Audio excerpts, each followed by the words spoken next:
We're starting a new game of this. A new let's play, a new read with me. I've tried to read this for over 3 hours and the recordings are fucked. So we're going to start all the way from the top. I waited a couple months so I could calm down. But yeah. I'm gonna be Nori. Um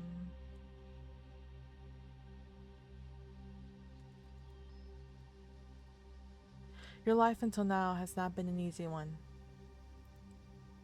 but your experiences have shaped who you are. Do you consider yourself scheming or genuine? Genuine. Do you consider yourself brash or polite? Polite. Do you consider yourself cautious or impulsive? I'm cautious. Do you consider yourself lawful or rebellious? Lawful. Do you consider yourself proud or humble? Humble. I love me a little quiz moment. I like that.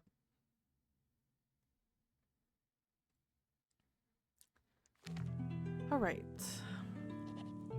Dear Diary, today is the day everything is going to change. At least maybe it will if I keep telling myself that. So far, I haven't had much luck in the whole turning my life around endeavor. Wasn't my life supposed to change after I left my teenage years behind? Once you become an adult, you can finally leave your past in the past and start fresh. You can move away from your hometown, find a place where no one knows who you are. You'll no longer be the poor orphan girl who lost her parents and had no future. You'll have an exciting new life to look forward to. That's what everyone told me. I suppose they were partly correct. I did move to a place where no one knows me, a place where my peers no longer look at me with pity. Back in high school, I was just the girl who lost her parents in that horrible accident. Since nothing ever happened in our small town, my situation was the only thing worth talking about. I had gotten over it years ago. I was so young, I don't even remember my parents, but no one else had forgotten. Most of the time, the kids in my class wouldn't even say anything to me. They'd just stare at me and I would. What would we do, y'all? Stare blankly back at them, ignore them, attempt some form of conversation, loudly ask what they're staring at. Loudly ask what they're staring at. This would usually draw the attention of everyone in the class and leave the watcher more embarrassed than me. Goal. I shouldn't be focusing on that now. That's why I left that life behind, right? But where's the exciting new life I was promised? What is it? What is it I'm supposed to be doing? As it is, I live at life a drudgery. I spend every day doing the same thing. Taking classes at university, working at a part-time job, running in the park, hanging around the coffee shop. Working my part-time job. For about a year now, I've been working at the Southern Oracle, a tiny new age shop in the corner of the city. The owner, Juniper Dawn, not her real name, is not exactly a real psychic. If anything, she's more like an unlicensed therapist in a room full of crystals and candles. Yet her clients truly believe she's real deal. As for me, all I do here is work the register and remind the customers that our products, while powerful, will not guarantee their unrequited love will notice them. But it's definitely worth a try, and don't forget to pick up some incense on your way out. It's buy one, get one free. It's not a bad little job for a bit of extra pocket money. But there's a reason why I was drawn to this job in particular. I'm fascinated by the occult. It's a great place to people watch. There's tons of books to read. It keeps me from saying, it's great to people watch. I really enjoy observing and interacting with customers. The sort of people that come through the shop are varied and interesting. They all have stories on how their occult changed their lives, and they all love to tell me about them. I don't mind. I enjoy talking to new people, even if they are a little bit odd sometimes. None of this was anything close to what I planned my life to be when I was little. I had dreams of a different story. I was just sure I was going to be head of some small corporation, a famous talk show host, a university librarian, hiking to the top of Mount Everest, the next Ninja Warrior, or a legit wizard. Maybe not the most realistic of dreams, but getting lost in the fantasy world seemed like the best future I could hope for. Wait, what was I even talking about? I started this journal to organize my thoughts to help keep me motivated for a change. But now I've spent pages babbling about nothing and I've lost the point I was even trying to make.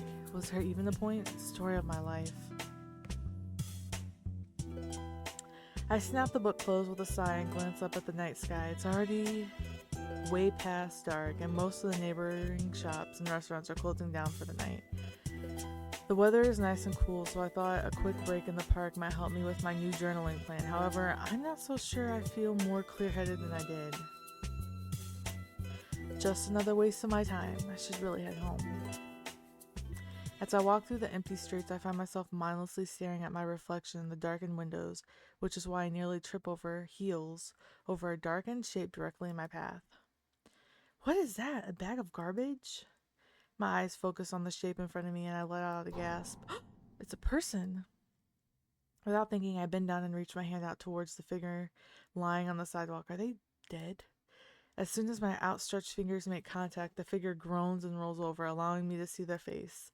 It's a young woman. Although I see no blood or visible wounds, she does not look good. Are you okay? Well, that's a stupid question. It's obvious that she is not okay. The woman's eyes are still closed, but I can see that she is breathing. I look hopelessly around me for someone that might be able to call for help. It's well past midnight. On a weekday, the streets are completely deserted. I'm going to go find you some help. Just hang on, I'll be right back. I grapple with the idea of leaving the girl to find help. It's not as if she's in any condition to move, but leaving her in the middle of a street isn't exactly ideal either. I decide going to help is worth the risk. I start to stand up, but the girl grabs my hand roughly. She has more strength than I thought she should in her condition. No. The poor girl can barely speak. I had to strain my ears to hear her whispers. Did you say no? Please don't leave. Look, if I don't get help for you, you must stay here. The girl's voice has more volume now. She seems to be using all her strength to hold on tightly to my hand. She turns her face upward towards me and fixates me with an intense stare. I'm sorry. What are you apologizing for? The girl's breathing becomes ragged. I am in a state of panic now. I really need to find help for this girl fast. I look wildly around at the darkened streets. Where is everyone? While I'm busy craning my neck in the opposite direction, the girl's wheezing breath suddenly dies off. I whip my head back to look at her. Her eyes are closed again. Oh no. I reach out to touch her. Oh no.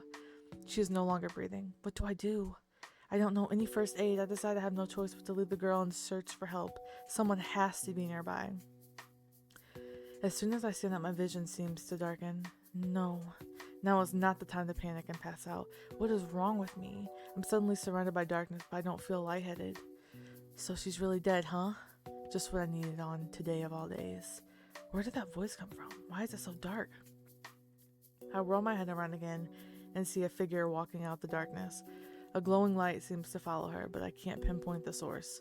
The woman steps closer and takes a casual look towards the figure lying at my feet. She then pulls out a small notebook and begins scribbling furiously. I swallow hard, trying to get my bearings. The situation is so unreal, I'm not even sure what I'm supposed to do next. Panic? Run? Question this new stranger? Cautious. This is suspicious.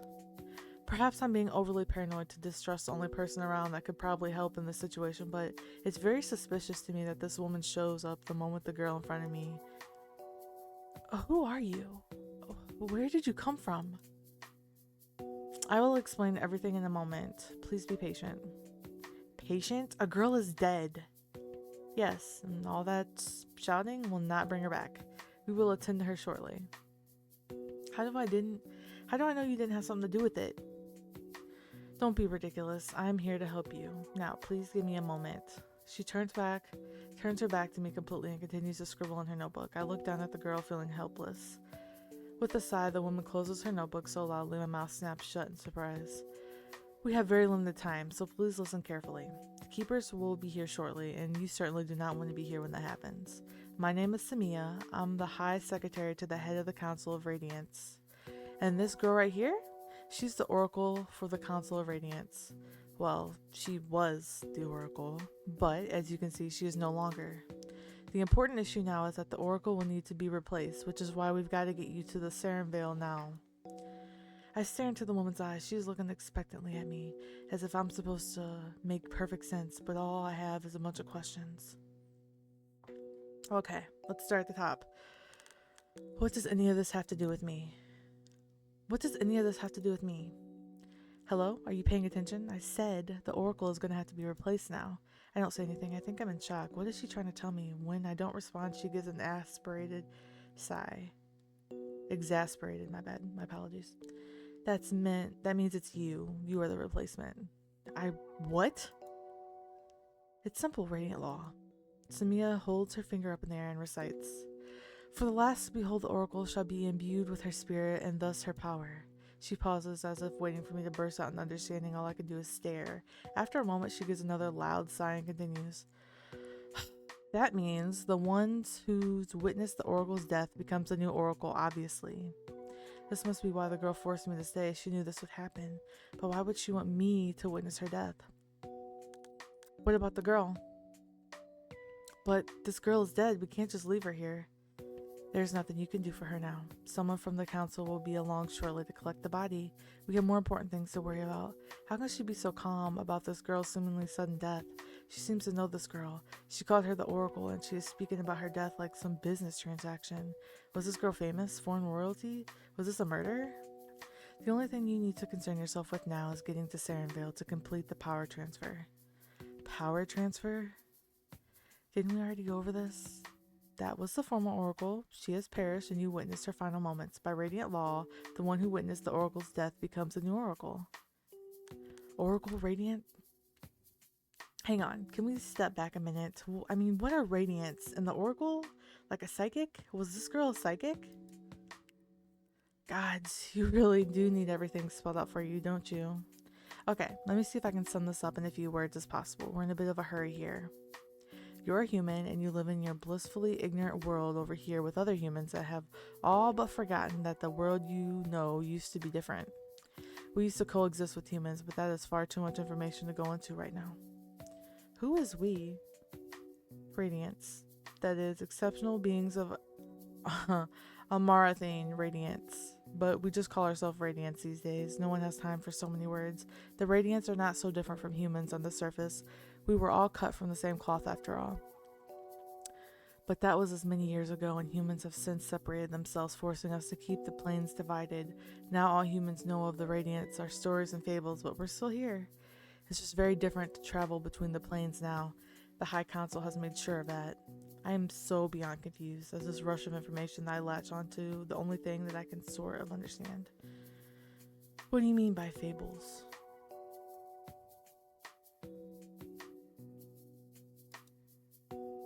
The stories humans tell their children about the Radiants. After years of telling the same fables, the humans all assume these stories are nothing but make-believe. This is by design, of course. The High Council has long decided that our planes should remain separate. Are you trying to tell me fairy tales are real? Ugh, don't be so crass. No one uses the word fairy anymore, but yes, the stories you have heard are real. Most of them, anyways.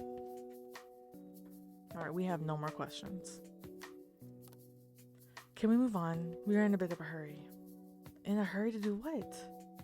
To get you to Sarenvale to begin your training. You may have received the Oracle's powers, but that doesn't mean you can use them effectively on your own. You'll have to be trained and tested. But I don't have powers.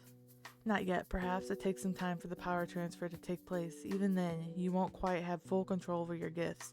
That's why you need training. It's really very inconvenient, the council having to do without an oracle for so long, but this sort of thing doesn't happen very often. One in a few hundred years, in fact. Do I get a choice in this? Listen, I'm not really sure if this is a joke or not, because it all sure sounds like it is. But if it's not, don't I get a choice in this? What? No. No one ever had a choice. In the event that you do not pass the trials, another will assume the role in your stead, and you will be eliminated. Eliminated? Oh, I forgot how dramatic you humans are. It just means you'll be removed from Radiant Society and placed back here on your plane. Of course, your memories will have to be altered. Memory magic is precise, so there's no guarantee how much of it you'll lose. And we can't turn back time. You'll have to spend time training regardless of what happens with the trials. I stared in shocked silence as the woman speaks so casually about removing my memories. So you're not going to take a year out of my life for some stupid law? Radiant law, and yes, it's how the universe operates, and it's always been this way. Just because humans are too uninteresting to know of our existence anymore doesn't mean we cease to operate. And by we, I mean you too. You know, you're one of us now, whether anyone likes it or not. Are you ready to go now? We must press on. Yes, let's get this adventure started. Earlier this evening, I was just wishing for a life-changing event. This isn't exactly what I had in mind, but I don't have much of my current life to miss. I'm taking a huge risk here. I have to be crazy to even consider it, right? But still, a new adventure may be just the thing I need. Yes, I'm ready. Samia spins around and proceeds towards the empty darkness, disembodied glow following her as she goes. So, where exactly are we going? To Sarenville Academy. That's where you'll complete your training. You should feel pretty lucky. It's the best university around. Only the very rich and very talented elite get to attend. So you are very fortunate the council will only allow the future oracle to be trained by the best. This description does nothing to ease my nerves. A school full of the best of the best? I have my own share of skills, sure, but I'm hardly elite. How am I supposed to pass these trials? I trip over myself as we stumble through the darkness. Only light comes from the strange glow around Samia. I am anxious to get out of this infinite dark. How far away is this academy? And do we have to walk the entire way? It may be dark, but surely we're still in my neighborhood, right? There's definitely no school called Sarenville anywhere in my town. Samia stops abruptly, and nearly crashes straight into me. And I nearly crash straight into her. She turns around and gives me a small smile. We're already here. She snaps her fingers and the darkness dissipates around us like rain washing away the earth. This is Professor Balin's office. Looks like he isn't in right now. Unfortunately, I do not have any more time to waste here, so I'm afraid you're on your own. Wait, you're just going to leave me here? I may not know Samia very well, but I also do not love the idea of being left alone in an unfamiliar place. Just have a seat. I'm sure the headmaster will be along shortly. He is anticipating your arrival. Oh, and don't touch anything. Before I can protest, Samia is gone. Just gone. I am now alone in the headmaster's office, a strangely shaped room filled to the brim with books and bizarre items. The weight of this predicament hits me with an incredible force. I am no longer in the world I once knew. Everything that was familiar to me is now gone. I took a giant leap of faith and believed in this fairy tale I was sold by a literal stranger. Now I'm stuck with the realization that this may truly be real and it's too late to turn back. I wait several moments without doing much of anything. I was told the headmaster is on his way, but not how long I am expected to wait. I take another look around the room, marveling at the shelves of mysterious baubles and endless mountains of old books. A placard on the ornate desk reads, Cirrus Balin, Headmaster. A mirror on the wall catches my eye. It is large with an ornate frame decorated with figures that resemble mermaids. As I look into it, it does not reflect my face, but instead there is soft mist-like movement behind its surface. It is dark and yet it feels almost alive. I'm not sure how long I stood there staring at the dark, swirling surface before a voice from behind me snaps me back to reality. That is an oculus, one of a dozen in existence, actually. I turn around and stare into the face of a well-dressed man, possibly around 40 years of age. He smiles at me warmly. Are you the headmaster? That is correct. You can call me Professor Balin. You must be Miss Adonis. Judging by the look in your eyes, you've been through a lot in the past few hours, but there's no need to worry. I'll be helping you adjust to your new situation. I nod weakly. I think I'm still in too much shock to say more. I'm sorry to keep you waiting, but it seems you've kept yourself entertained in my absence. He nods towards the mirror, and I turn back to look at its alluring dark surface. What did you say it was called? An oculus, also sometimes known as a magical mirror in the old human legends. Like in Snow White. If I remember my fairy tales correctly, the evil queen had a mirror with an imprisoned spirit inside of it that was able to tell her the future. I'm not entirely sure if the mirror was good or evil. Not quite the same. Those human tales have distorted the history over time. The Oculus is the home to a special race of radiant called the Oculi. They are known for their powerful psychic abilities, very much like an oracle, in fact. But while the oracle sees the future, an Oculi sees only the present. I suppose that is where the legends are true. People can gaze in the mirror to ask the oculi to bestow their visions upon them. However, oculi do not remain imprisoned in the mirrors forever. What happens to them? I suddenly get a horrifying mental image of an evil spirit floating out of the mirror, ready to take revenge on those who've used it for their own selfish purposes. I know what you're thinking, Miss Adonis, but the oculi are not inherently evil. They are simply born in the space between our world and the next, and only exit in their homes when the will deems it necessary. Just when I thought this couldn't get any weirder, now there's something called the will. Oh, I'm sure you'll be learning about this much stranger. I'm sure you'll be learning about things much stranger in the days to come. The will is just a fancy name for the force that keeps the balance in our universe. Without the will, the magic of the radiant world would collapse upon itself. You will learn about that and things do that. Wow. You will learn all these things in due time. This is why you're here after all. I turn back towards the mirror, its dark swirling patterns almost hypnotizing me. So there's an entire world behind this mirror. If I ask, will the oculi appear and give me answers? What happens when the oculi comes out of the mirror? That question you might want to save for someone more suited to answer properly. There is an oculi at the school. There's a mirror person at the school. Is it offensive to call them mirror people? Probably, but I can't be concerned with politeness right now. Professor Balin laughs, obviously delighted by my innocent curiosity. Indeed, there is. I am sure you will meet him in time. However, as with most things around here, it's better that you learn with your own eyes. So the mirror person is a him. I wonder what he looks like. I have so many questions. Now I'm afraid we must get down to business. I know that this is his way of telling me the conversation is over.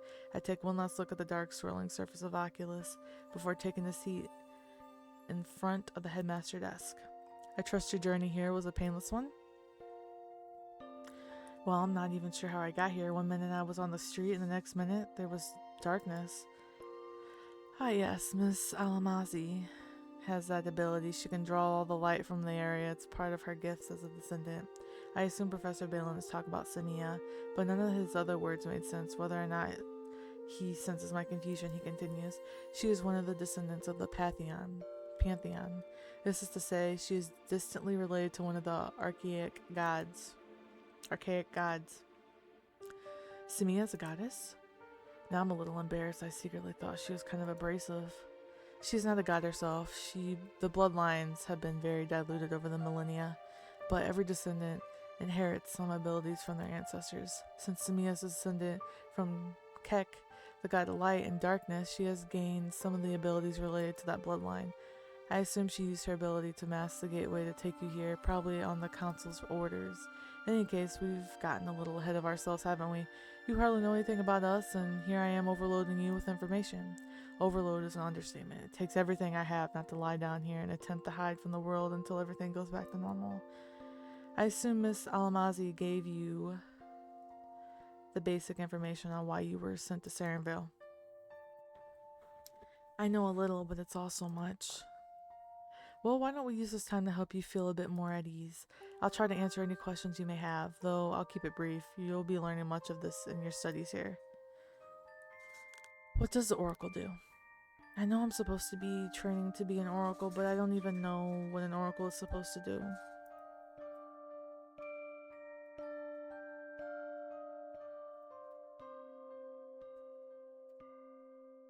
I'm trying to I think it's frozen, I think? I have no idea. The Council Oracle is a very prestigious position. It is also the only position that is held solely by a human and not a Radiant. Why does a human have to do it?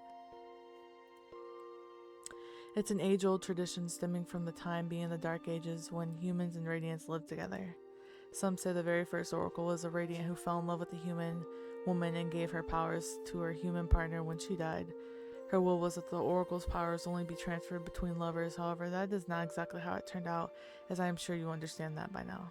These stories can only be speculation now. Of course, even for a race as old as ours, history gets muddled. What exactly does the Oracle do? The Oracle gives counsel to the officials of our government. Using your abilities, you will be able to give insight on correct paths and warn us against obvious dangers. So it's like some sort of government psychic. It sounds a little ridiculous, but I don't say this out loud somehow. I think it might sound insulting to this supposedly prestigious position. However, an oracle is not all-powerful, and visions are always up to interpretations. That will be your main task, to correctly interpret your visions and report them to the council. You likely have not received the power transfer yet, but when you do, all this will make more sense to you. Are you sure about that?